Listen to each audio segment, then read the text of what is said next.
We've got roster cutdowns, preseason, week 3, the preseason winners and losers. Are we worried about the Pats? Are we worried about Najee Harris? That and a whole lot more on the RotoWire Fantasy Football Podcast.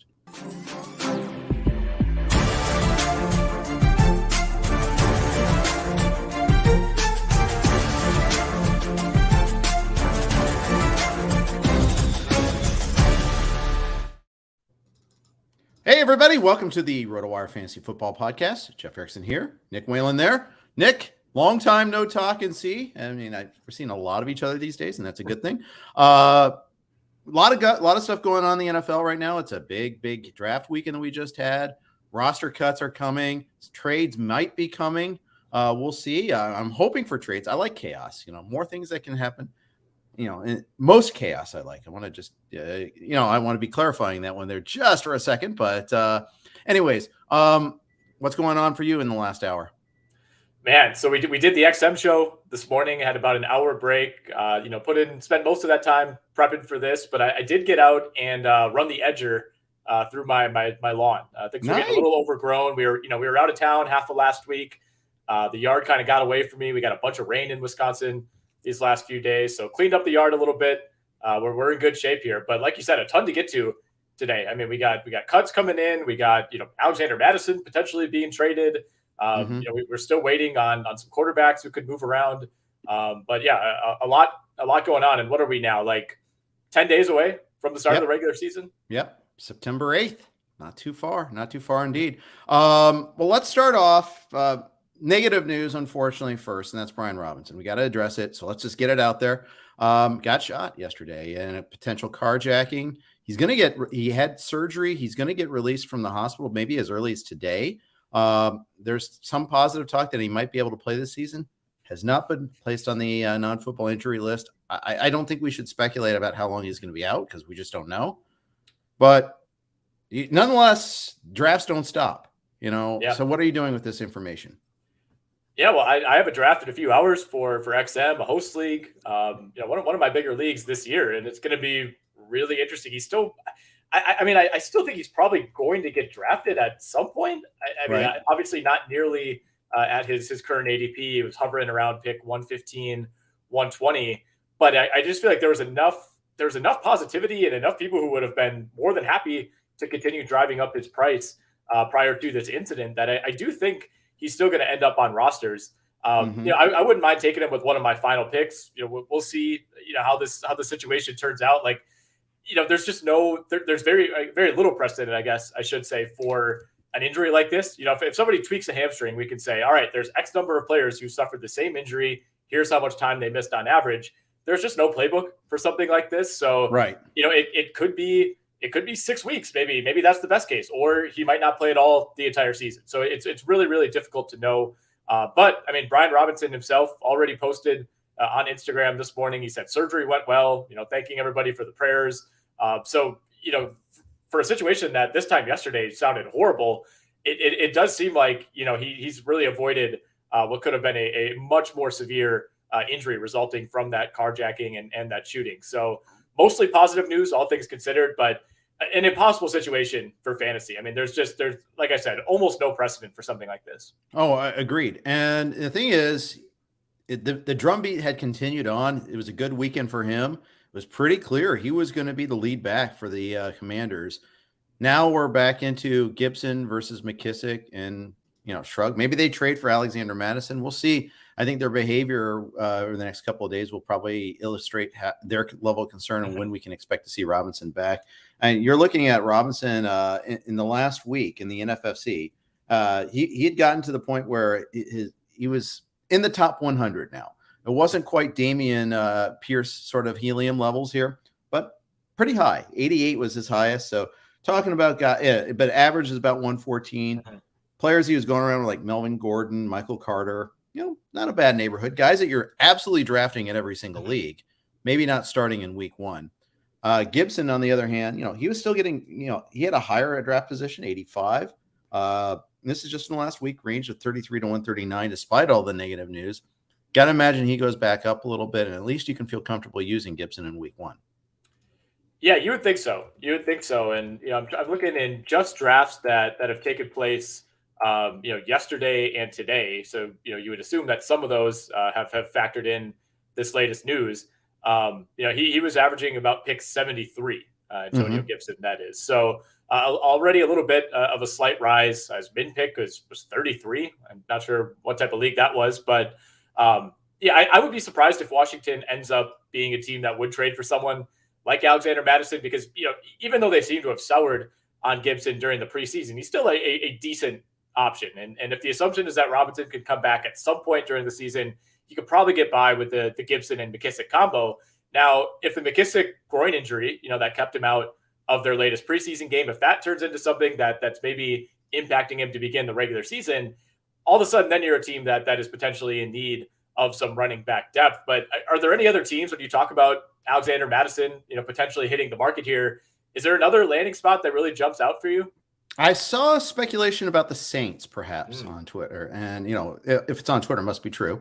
But not a bad fit as like maybe if they don't love Mark Ingram, if they want it, a counterbalance to Kamara, but I don't really see it. I mean, Ingram had 2 touchdowns in the preseason game on Thursday.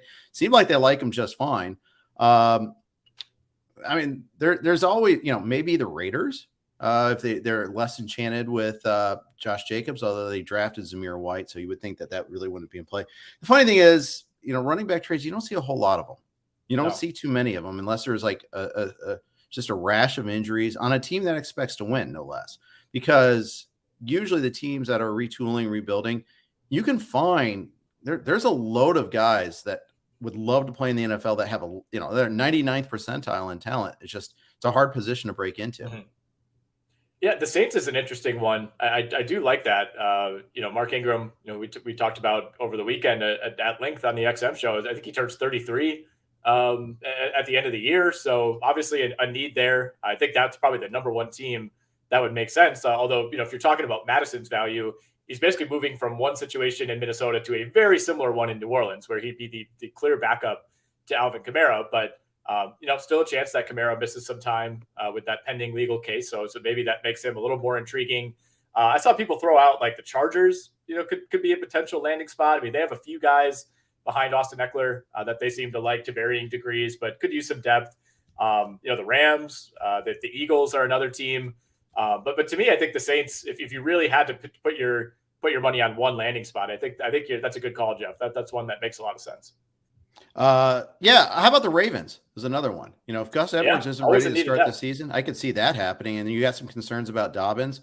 Maybe the Rams. Cam Akers not having, not great news there. Maybe the Steelers. Some news on Najee Harris we're about to talk about too. Mm-hmm. Yeah, I could see that. I mean, a team like the Giants, maybe it's like you have one injury-prone running back in Barkley, and then another injury-prone guy in Matt Breida backing him up. But you could make a justification there.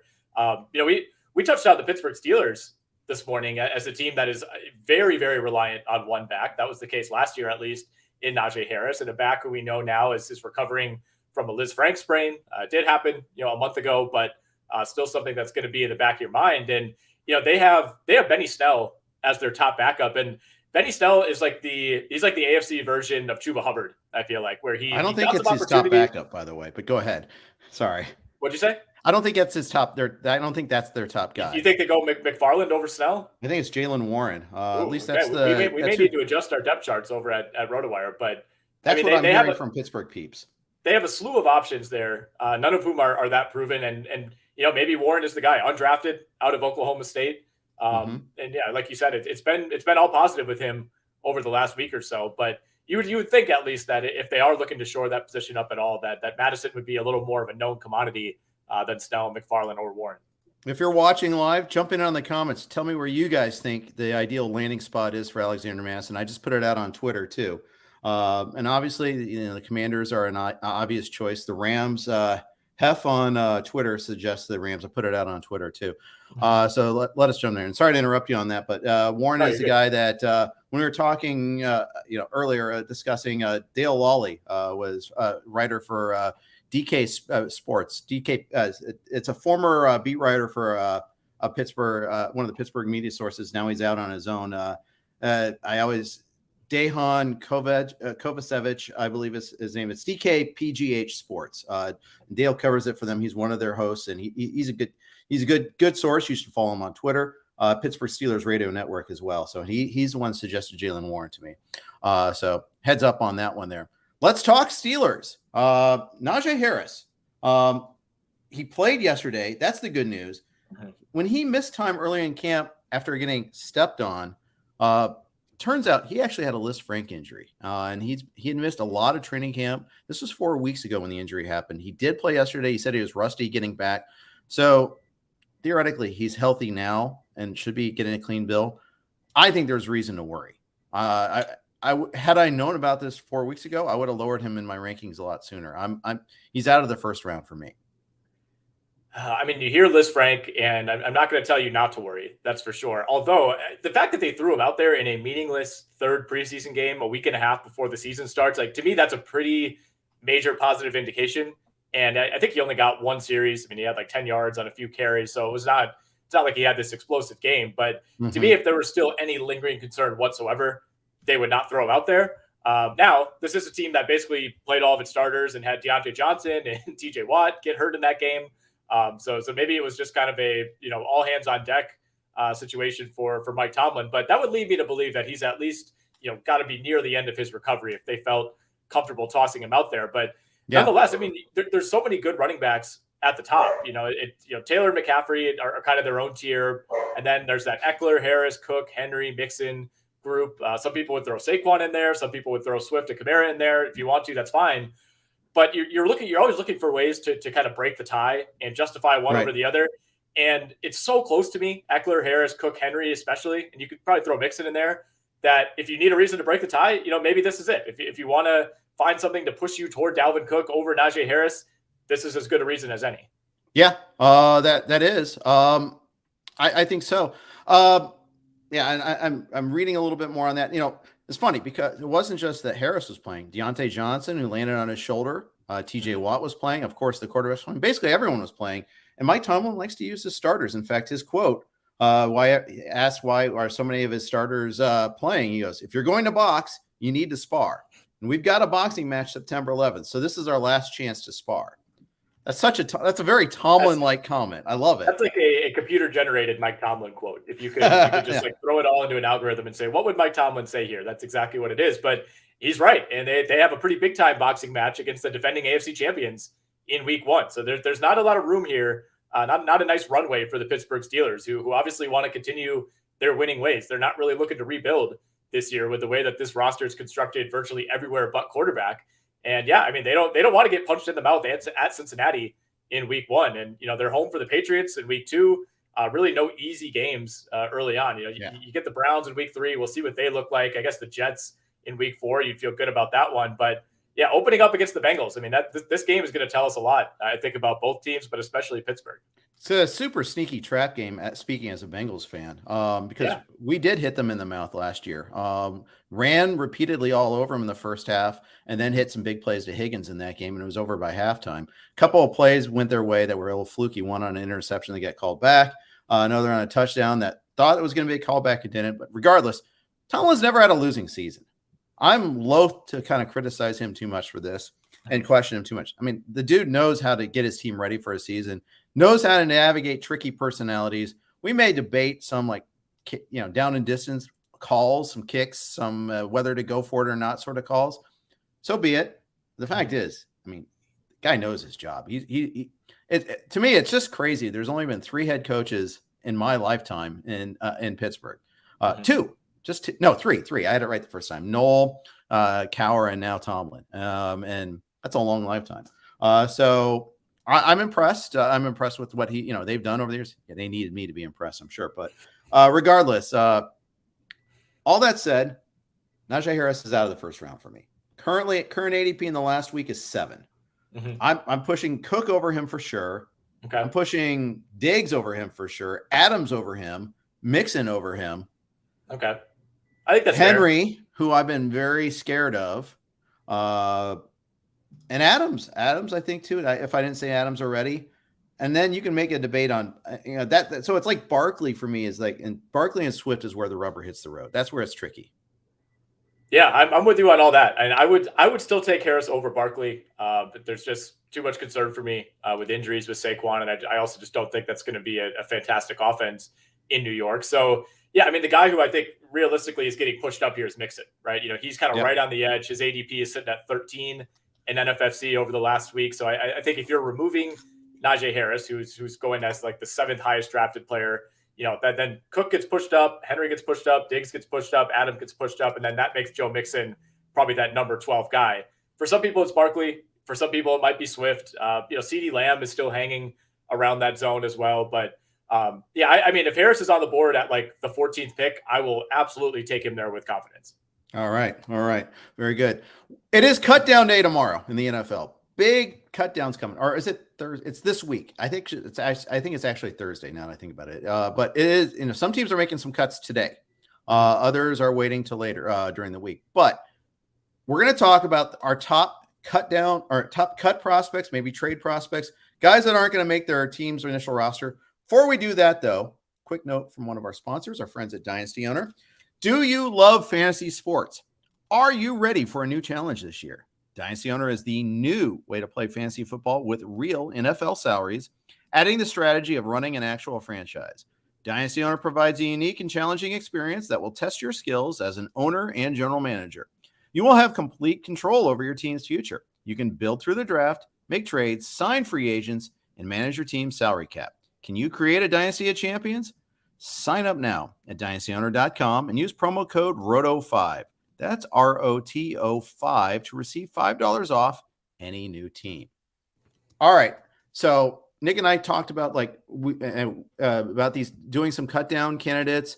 Alan Seslowsky, who does a lot of our video, titled it Top 5 Cut Down Candidates. I don't know if I made you rank them though, Nick. So I'm kind of throwing this at you. 5 guys that we think are cut down candidates. I'll start just to kind of get the ball rolling here. And that I wanted to start off with Terrace Marshall of the Carolina Panthers. I've seen it on a couple of lists now that, they're tired of him being hurt. He's in year 2. Highly touted receiver out of LSU. Matt Rule's just getting frustrated with him. There's a possibility he could get cut. I saw Carolina writer, I think for The Athletic, did not have him on their projected 53-man roster. I'm shocked. I'm actually drafting Terrace Marshall in a lot of places this year. Frankly, I'm stunned. I think he gets snapped up in a second if he does get cut.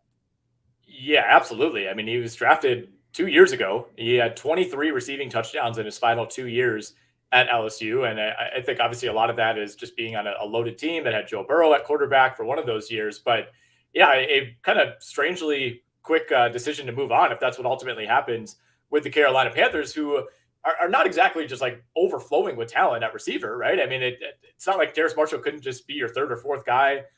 Given the level of investment there, you're not going to recoup a 2nd or even a 3rd or 4th round pick, most likely, if you do trade him. And if you cut him, obviously you're not getting anything. So, maybe there's something going on behind the scenes as far as what would lead to that decision so quickly for a guy who, is kind of part of this new regime. But it's really surprising. A lot of the other quote unquote bigger name guys who could end up being cut, you can kind of see the writing on the wall. You can see why it makes sense. But with Marshall, it just felt like, yeah, he had a little bit of a disappointing rookie year. Played in 13 games, only had 17 catches, but you kind of chalk it up to, well, he's adjusting. The quarterback position was a disaster. The coach, maybe didn't fit in as well as we thought. As recently as 2 or 3 weeks ago, not somebody that I ever considered like wouldn't be on this roster. Yeah, exactly. So yeah, it's something to, see where he lands if he does get cut. My mind's blown by this one here. I don't see it as like a really good decision by them, especially because I think their receiver room is, after DJ Moore, there's a lot of question marks. Robbie Anderson's been banged up a lot this year too. I don't really see him being any more reliable. I mean, there's a lot. Okay, I'm dude sitting in a chair in California, not at camp, not watching these players, not a coach, not a trained eye. So with all those caveats on mind, the idea of Terrace Marshall to me is still very interesting. Yeah, and I think if he does get cut, that'll be borne out on the waiver wire because there will be a ton of teams, I think, looking to bring in a guy who had that kind of college production, that kind of pedigree coming out of the draft. And, who wouldn't be willing to look at this Carolina team last year and say, all right, we'll give this guy the benefit of the doubt, in our system with our infrastructure, he'll be better. Not a guy you think would be out of the league anytime soon. So if he does end up getting cut, I think there'll be a lot of interest. Denzel Mims is certainly on the list for me. We're yet to see what's going to happen with him. Really weird situation where he, seemingly has like no leverage, requests a trade earlier in the week, and then balls out for 102 yards and a touchdown in the preseason finale on Sunday. So like on one hand he's like maybe proving why he should remain on the roster. And then on the other hand, he's also driving up his trade value potentially for the Jets. So hard to say if he really helped or hurt himself if he's trying to get out in New York this past weekend. So, and the Jets have been pretty quiet about this too. I almost wonder, did they feature him? Were they trying to showcase him a little bit? Or maybe it was a squeaky wheel gets the grease. It's like, okay, you want to prove it? Here you go. Let's get some targets. Now, the problem is there's 4 guys ahead of him.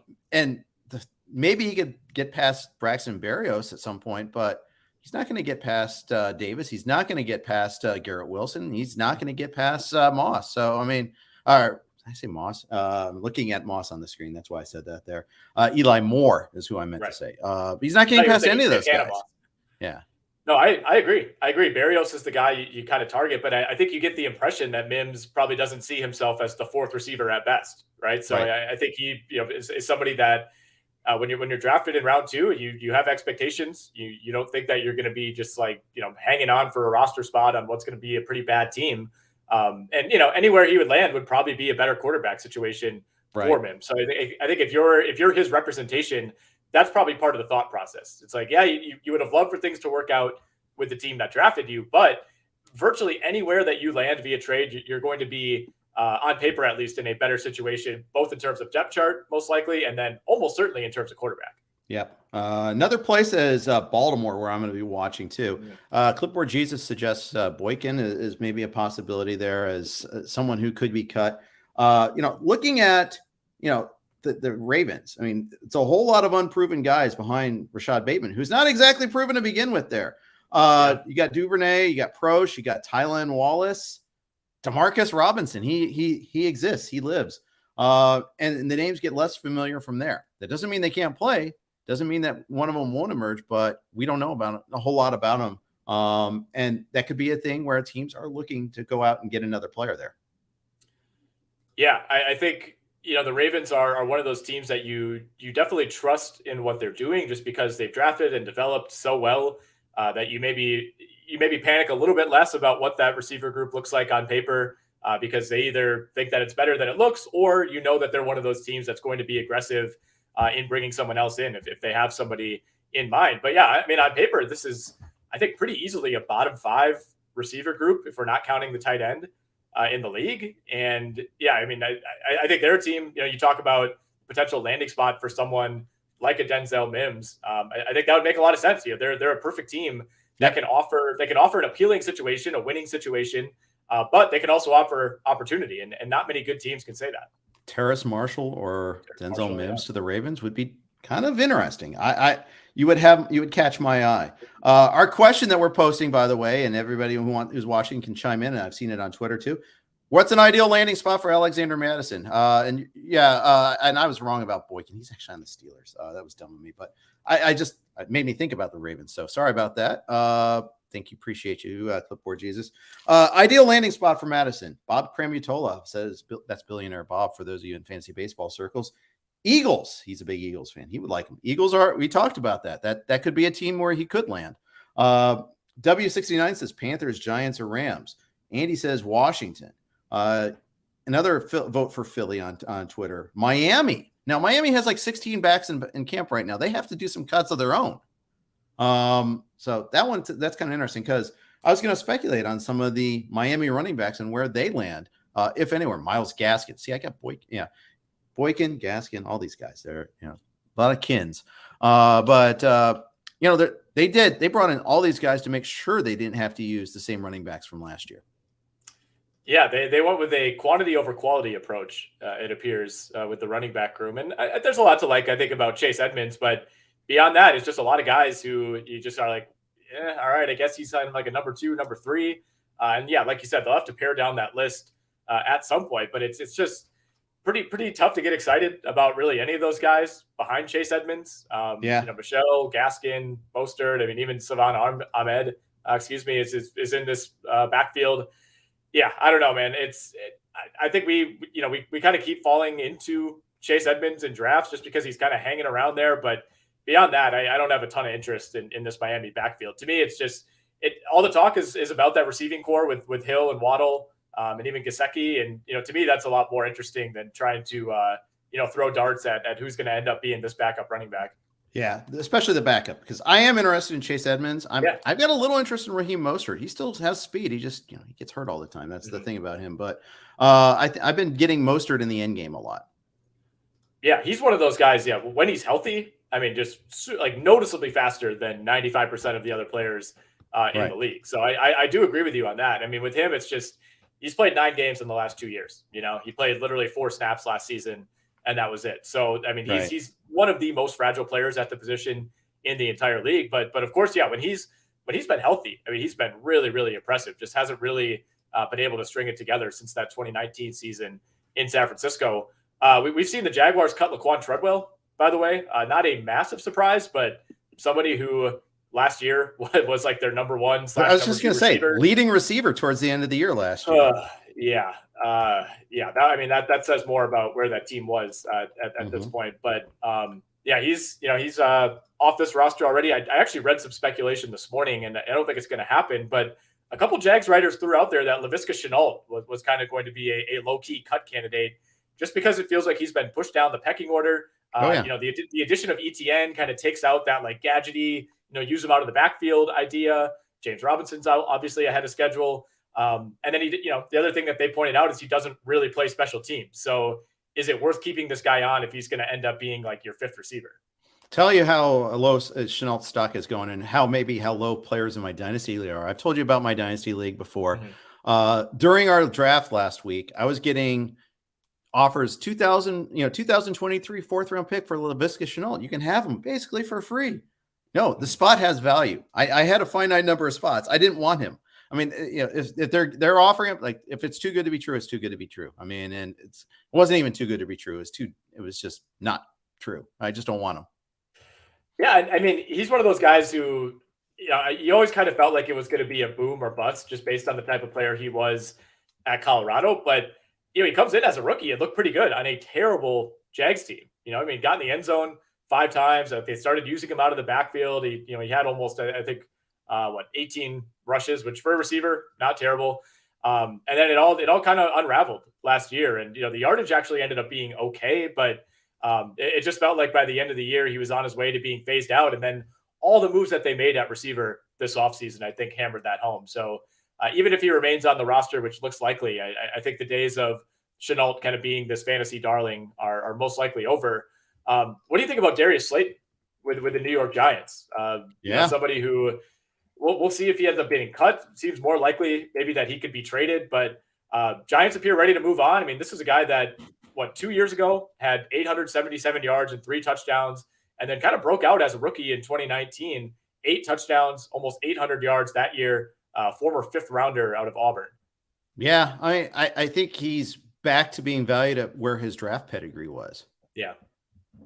I think that's fair. And, the Giants on paper, like they're not the type of team that you think would be trying to trade away like proven pretty productive receivers. But as of right now, Darius Slayton is slotting in as their 5th or 6th guy. Yep. 5th or 6th guy in a Giants passing game.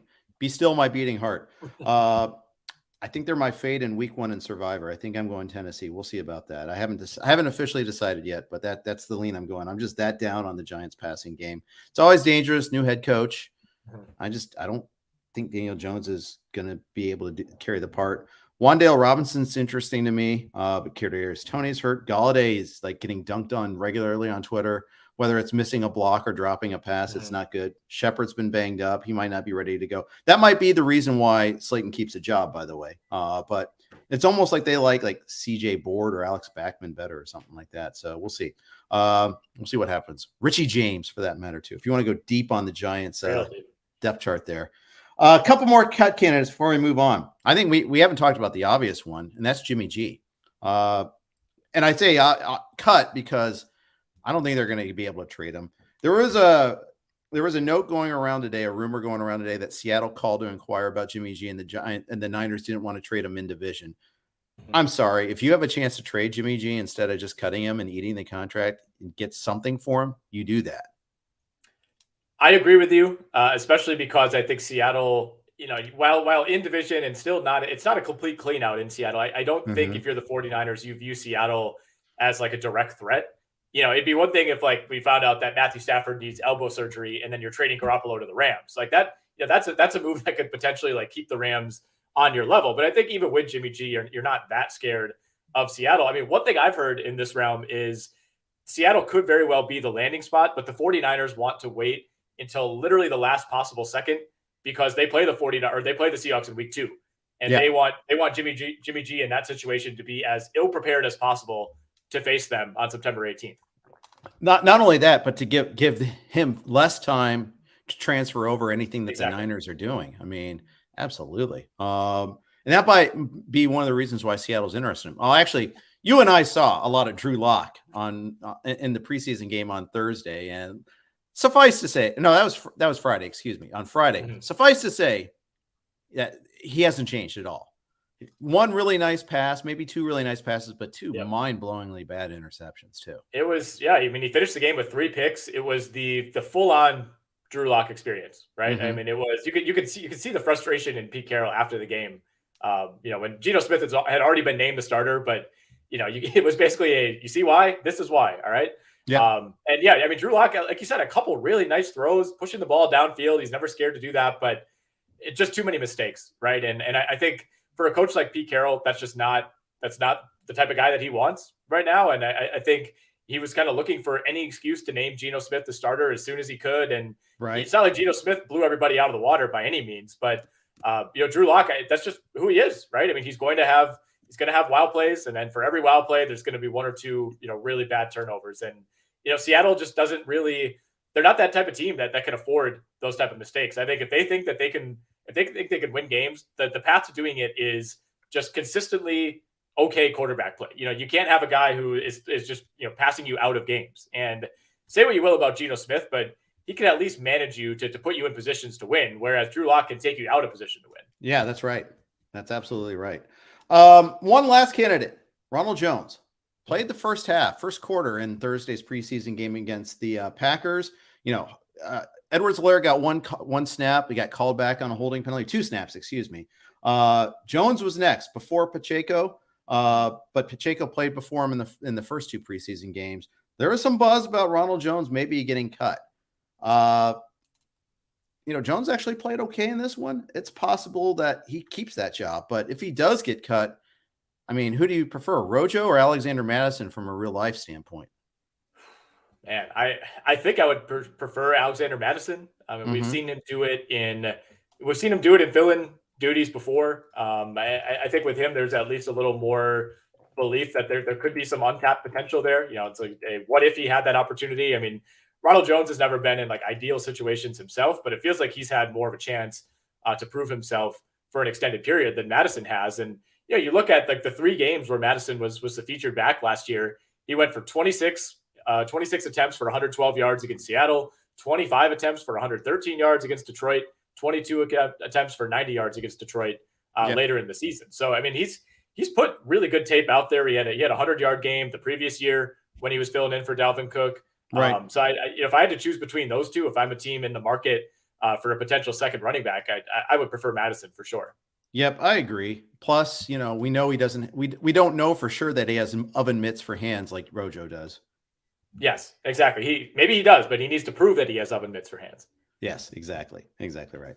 I will say, common theme of those was against Detroit. So, I'm not saying that you're wrong at all, but at the same time, I want to, clarify that maybe there's some verdicts still left on him too. One other note before we move off this topic, I expect Dallas to trade for an offensive lineman. I think they got to with Tyron Smith out. I think it's just too big of a deal. I've heard Wynn from New England, Alex Leatherwood from the Raiders is maybe 2 possibilities.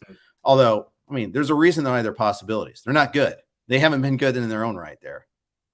Yeah, the other one that I've heard is Walker Little, the last year's second round pick of the Jacksonville Jaguars, who Ah, has been fine. I mean, I feel like I haven't heard any bad things about him, but they have Jawan Taylor installed at right tackle. They have Cam Robinson installed at left tackle. So I think the Jags like Walker Little, but he doesn't really fit into their plans right now. I mean, it's a mhm. great guy to have as your third tackle if somebody goes down, but I think at the right price, they'd be willing to give him up.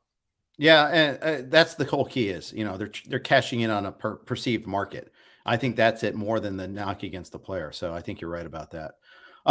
Let's move on. We'll talk about preseason winners and losers. But first, a quick note from our friends on the Blue Wire Network. All right, all of our podcasts are on the Blue Wire Network. Thank you for letting us insert their ad right there. Let's talk about preseason winners and losers from this weekend. I feel like we talked Damien Pierce until we're blue in the face, but let's do it one more time because why not? I mean, he is the biggest winner of the preseason, I think. And if it's not him, it's George Pickens. But those are the two guys I think that have climbed the most since the start of the preseason. Yeah, I think it's Damien Pierce. It is. I mean, Pickens. It felt like day one of training camp is when his ascendance really began. But with Pierce, it's been really the last like 2 weeks. He's just shot up draft boards, and we'll see how high he continues to climb. I mean, he won't have any more preseason games to Right. continue boosting that stock. But I mean, already going inside the top 40 in some NFFC drafts over the last week.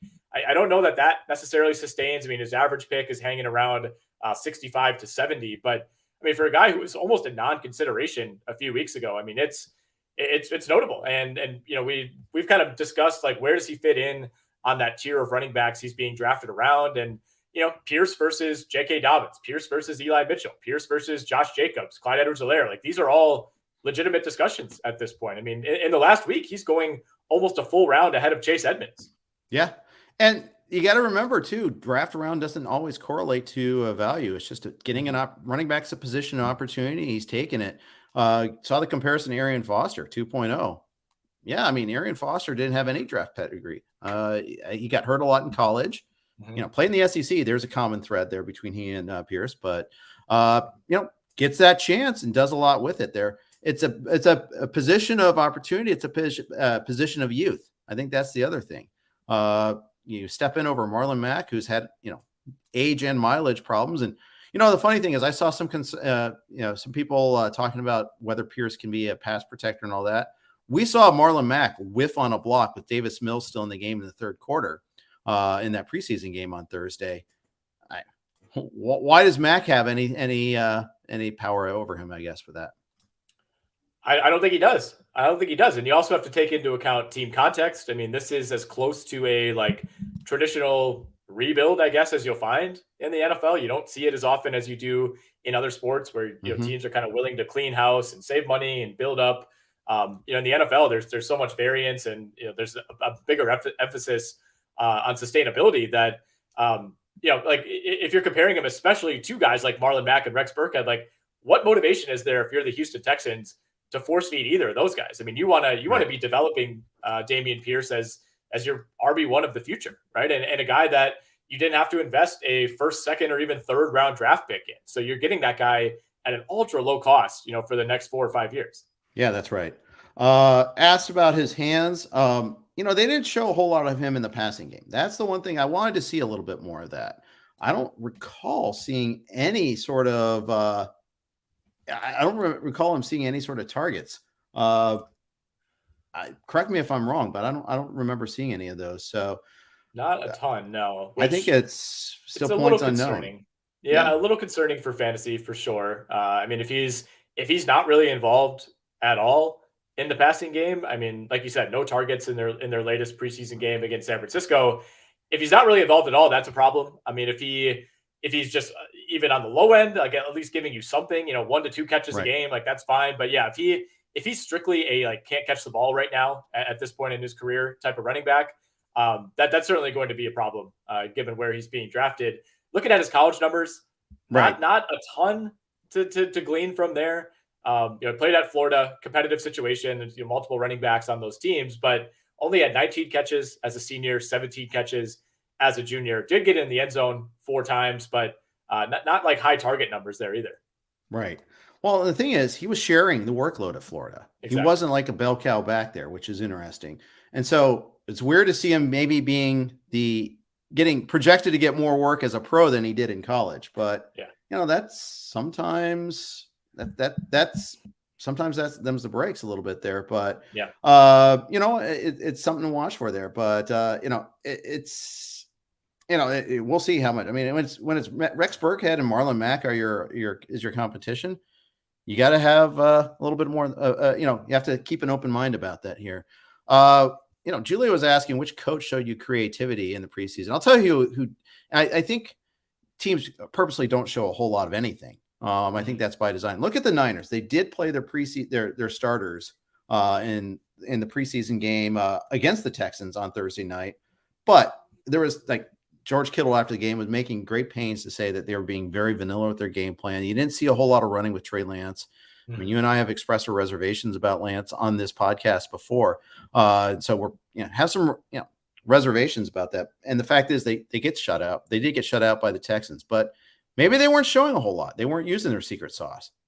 Yeah, I think that's pretty likely. I mean, we saw Lance for a couple series to begin this game. He goes 7 for 11.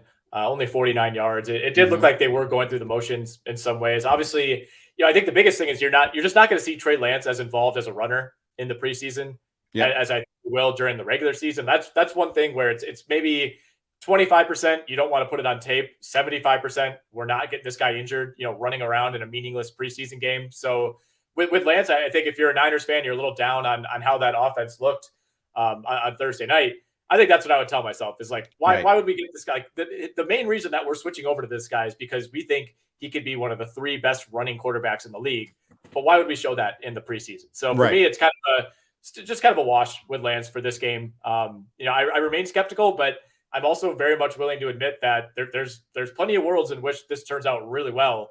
And, the dynamic, ability that he offers this offense it's one thing too, going from one of the least mobile quarterbacks in the entire league and Garoppolo to one of the 3 or 4 most mobile.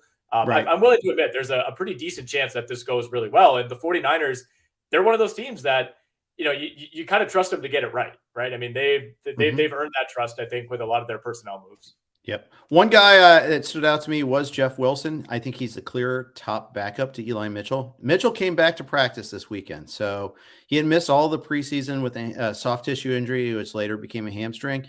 But it sounds like he's going to be ready for the start of the regular season.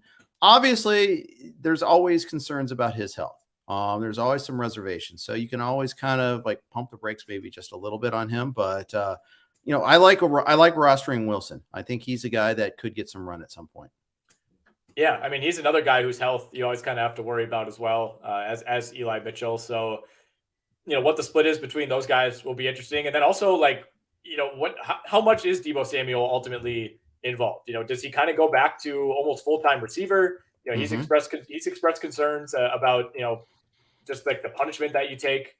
Essentially playing running back in this league. I think if Mitchell and Wilson are healthy, that reduces the need to use Deebo in that role. But I mean, he's so good at it. He's so fun to watch. I mean, it jumps off the tape every time you watch it that he's still going to be involved at some point. But do you think they truly make an effort to dramatically scale back how often he's carrying the ball? No, I don't. I think he gets a lot of it still, and more so because they're trying to help Lance out. I think they purposely didn't show anything during the preseason with that, as far as that goes. And even though I am skeptical about Lance this year, I want to caution that I don't want to read too much into just Thursday's game. I mean, if you recall, you probably don't because you're not dyed in the wool Bengals fan like I am. But when Andy Dalton took over his first year as a rookie, they got beat into submission in the preseason. Ndamukong Suh almost broke them in 2. It was first year for Dalton, first year for AJ Green. Carson Palmer was gone, didn't want to play for them ever again. Everyone said, "Oh, the Bengals, they're not just bad, they're going to be historically bad. They could go 1-15." Well, they made the playoffs that year. They made it to the wild card. So, as bad as a team can look in the preseason, it may mean nothing. And this is a New England Patriots comment because the Patriots have looked awful, just terrible. Yeah. The Raiders defense just was pushing around both in joint practices and then in the preseason game where the Raiders used their second and third team defense against the Pats first team offense. And, they were the dominant force in that one. Yeah, I mean, I think the clip that went around most this weekend was that just horrendous Mac Jones interception with threw it directly to a Yeah. linebacker. If you pause the tape, there's one New England receiver standing behind the linebacker, and then five more Raiders defenders that are all in frame. I mean, it's just one of those that makes you wonder what was going through his head. And I'm not necessarily worried about Mac Jones just because he looked so good for most of last season. It's hard to imagine him stumbling backwards, but I don't know. I mean, like it's too soon, I guess, to start questioning Bill Belichick. But I mean, if it was any other coach, I think there'd be a lot more public questioning of like, what's going on with this offense? You have like no coordinator. Your former journeyman defensive coordinator is now back to kind of half run the offense, and because it's New England, everybody's like, well, it'll work out. You got to trust Belichick. And look, he's earned that benefit of the doubt for sure. But if it was anyone else, I think we'd be panicking, right? I was Right. Between the XM show and this pod, I listened to Warren Sharp on the Bill Simmons podcast, and they spent the first like 20 minutes just talking about all the ways that you can bet against the New England Patriots this year and likely profit, because the only argument for the Patriots right now is Bill Belichick is Bill Belichick and he's going to figure it out. Everything else has just looked terrible so far. Yeah. You mean you're not buying into Matt Patricia and Joe Judge co-calling plays on the offense?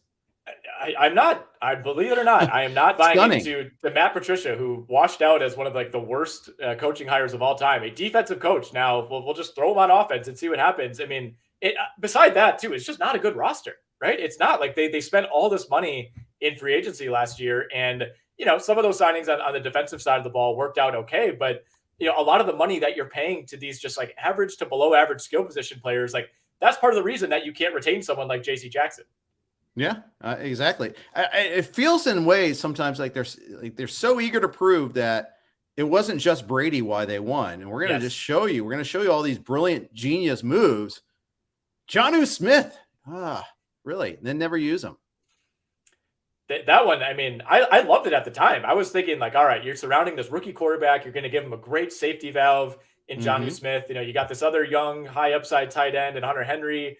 Like on paper, I actually really liked it a lot. The Judon edition worked out really well for them last year, so you got to give them props for that. But sure, yeah, I mean, they've really misread the market, I think, in some ways. And like, the Jaguars took a lot of heat for all the signings that they made, to round out their receiving core, and including Evan Ingram at tight end. It feels like New England did almost the same thing. Like they've just built this stable of number 3 receivers, and I don't know who's going to emerge. It's Parker, Myers, Bourne, Aguilar. Like that pretty closely mirrors Christian Kirk, Chris Conley, Evan Ingram, all those guys. Like I just think if you remove the logos and the names and just looked at things objectively, I don't think the Patriots are nearly talked about in the same breath as they are right now. Yeah, I think you're right about that. I think that I actually like the Smith and Hunter Henry signings when they happened last year. Yeah. So, but at the wide receiver spot, they're clearly like secondary, tertiary options that they're trying to push into starters. I mean, Devontae Parker, at one point pre-injury in his life, we expected maybe some big things out of him, but he was clearly second to Waddle, and then they brought in Tyreek Hill, and there's no history. I mean, there was no chance there. I don't see him as a lead ace receiver in today's game. I just don't.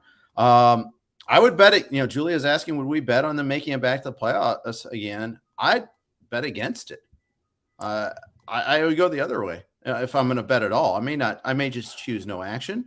But it's tough. I mean, the AFC is so deep that's part of it too. There's a lot of it. To me, it depends like what happens in the AFC West.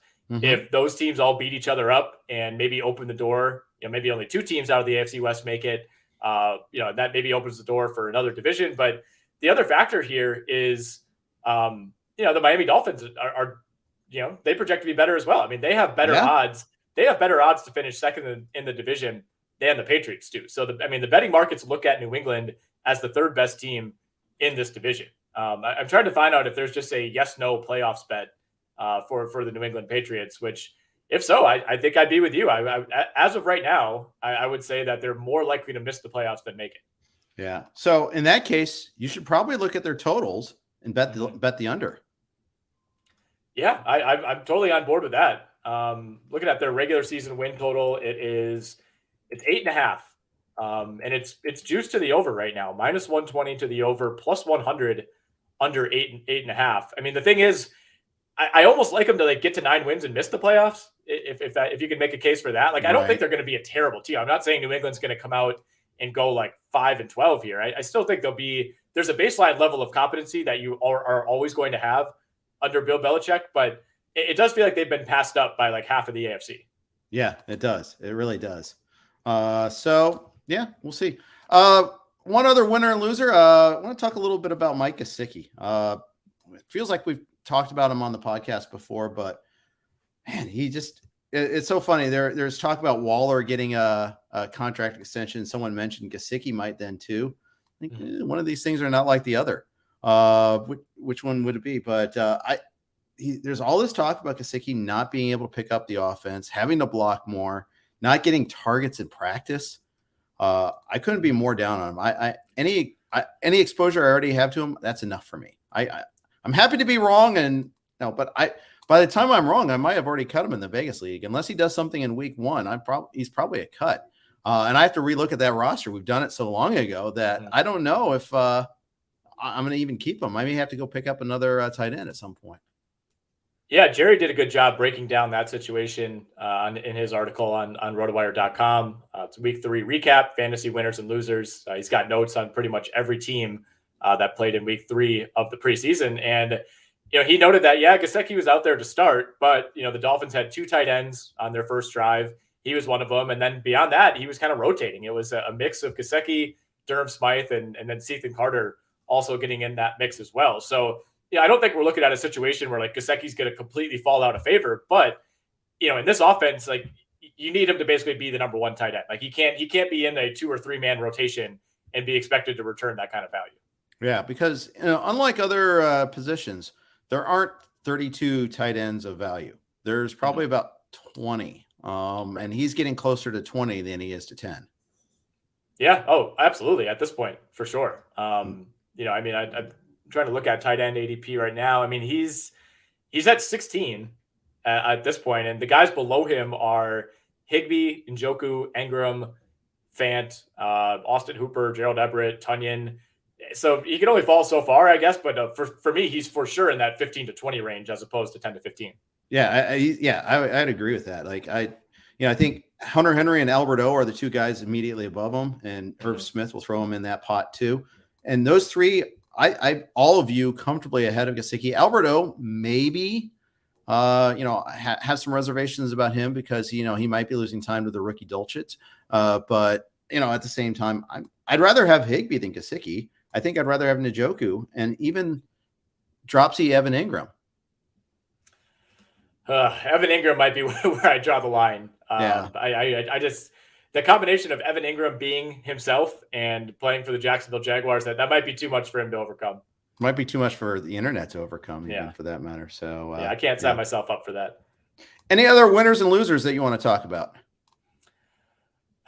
Well, not too much. I mean, obviously my first thought always goes back to the Jaguars, who really played no starters. We saw nothing of consequence, not even Trevor Lawrence in their finale.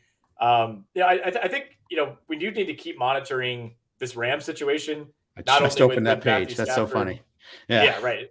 We're on the same page here. Not only with Matthew Stafford's elbow, but, I feel like we haven't touched on Van Jefferson in a while. We still have no idea if he's going to play in week 1. I mean, Lance McCutcheon was kind of the guy that's blown up for them a little bit in the preseason, but, Ben Skoranek, as long as Stafford looks like Stafford, and if Van Jefferson misses a few weeks to begin the year, I do think there's room for a third receiver in that offense. And I'm not super excited about Tyler Higbee at tight end absorbing many of those targets. Yep, I'd agree. And I want to talk Cam Akers, but before we do that, we'll do rapid fire news reactions after this. One other note, daily fantasy football fans, your dreams are about to come true. Tired of the same old player drafts and salary caps? Sick of losing to the Sharks and their little spreadsheets? Fed up with always playing against the house? Well, the solution is here. HOFR, Hall of Fame. I think that stands for Hall of Fame. HOFR, Daily Fantasy Sports. That's HOFR for HOFR, or for Hall of Famer. I get it now. I'm a little slow. This is why you do the reads ahead of time. On Hall of Famer, contests are always on your terms. Only fans create the contest and write the questions on Hall of Famer. Not only that, but they set the terms too, including the entry fee, number of players, prizes, and more. With over 12 different simple multiple choice gameplays Every fan can play and win their own way. So let your sports imagination run wild and rake in some serious dough in the process. Play for as low as $1 and bank up to a $50 bonus with your first deposit. Plus, earn $10 with every friend you refer. Make your name known in the fantasy sports world on the largest growing peer-to-peer sports marketplace. Download Hall of Famer. Again, that's HOFR today. It's the most versatile way to play. All right, Nick, you ready to do some rapid fire on the news? Let's get to it. Cam Akers hasn't reached the point where he can do a full speed workout. He made great, and Sean McVay made great pains to point out that Darrell Henderson is ahead of Akers at this point in time. Where are you on these two running backs? I haven't really found myself getting pieces of either, thankfully, because this just seems like it's going to be a mess, and very well could be a mess for much of the season. I think at cost, Henderson is the guy I'm much more comfortable landing. Although it is worth noting, I think we should have another Akers update on the site pretty shortly. Both Akers and Henderson out in full uniform at practice, right, as of Monday afternoon for the LA Rams. So it looks like maybe we're moving in the right direction for both of those guys. But I think Akers and Henderson, we keep talking about as one of those ADP spreads that's just way too large given the situation. Yep. I think so too. And I've been fading Akers everywhere. J.K. Dobbins still uncertain for the season opener. Pushing him down, leaving him the same. Pushing him down a little bit. I do really think there's pretty significant upside here. I know the Ravens have kind of by default had to go back by committee the last few years, just based on all these injuries and whatnot. But Dobbins, I think, is the guy who they want to be the guy if he can stay healthy. Now, if he were to miss some time to begin the year, maybe that makes it an uphill battle to get to that role. But yeah, I mean, we talked about like Dobbins versus Pierce. They're separated by about a round right now. Like to me, it's like maybe just if you're picking at like 55, grab a receiver there, grab a tight end there, and maybe just hope you can get Pierce in the next round. Miles Sanders still not practicing. Been about 2 weeks of practice now with this hamstring injury. How low does he go? That's a good question. I mean, there's a lot of people I think who are pretty low on Miles Sanders, regardless, whether it's a belief in Kenneth Gainwell or it's just how does this guy not get in the end zone more? And this is just kind of feeding that fire. I mean, he's already down to RB 35. He's in danger of falling out of the top 100 picks. But to me, it also feels like he's kind of about to hit that baseline, right? Where I mean, like Gainwell's only going like 25 picks behind him. And, if he's going to fall any further in the running back hierarchy, that means like, are you going to start taking Cordero Patterson over him? Like, I don't think I would do that. Are you going to start taking Nyheim Hines, Michael Carter, Kenneth Walker over him? So to me, I think he's one of those guys who I understand why he's falling, but I don't really think he can fall that much further. If you get shut out on your RB2, let's say, or we can even stipulate that's RB3. You're looking for a running back. You need to find someone that's RB. We'll just say RB 30. We'll say RB 30 or after Antonio Gibson. So RB 31 or lower. Who's your target? RB 31 or lower. I mean, Rashad Penny is RB 32 from what I'm seeing. I still like Rashad Penny quite a bit. I do too. I think, especially if Seattle ends up just being super inconsistent at quarterback. I mean, we already saw them kind of go full on leaning into Rashad Penny at the end of last season to great success. So Penny is probably the guy there. I mean, whoever emerges of Harris versus Ramondre Stevenson, I still think you still see a lot of people say that they favor Harris. I think the talent backs that up. Obviously had a ton of touchdowns last year. Mm-hmm. And I do have James Cook. I mean, early in draft season, that was a guy, he was kind of my favorite, one of the final round pickups. And I still think that there's a pretty good chance that James Cook, as the season goes on, at least emerges in a much bigger role, but maybe not a guy you can use early on. Yeah. I think, Clipboard Jesus suggests Hines and Pollard as two targets for him there. I think those are both worthy ideas as well. Drake London still not practicing. Reaction, concerns? Well, I mean, it's a little concerning. I myself have not really done any Drake London investing just because I'm skeptical of that Atlanta passing game, skeptical of where he fits in next to Pitts.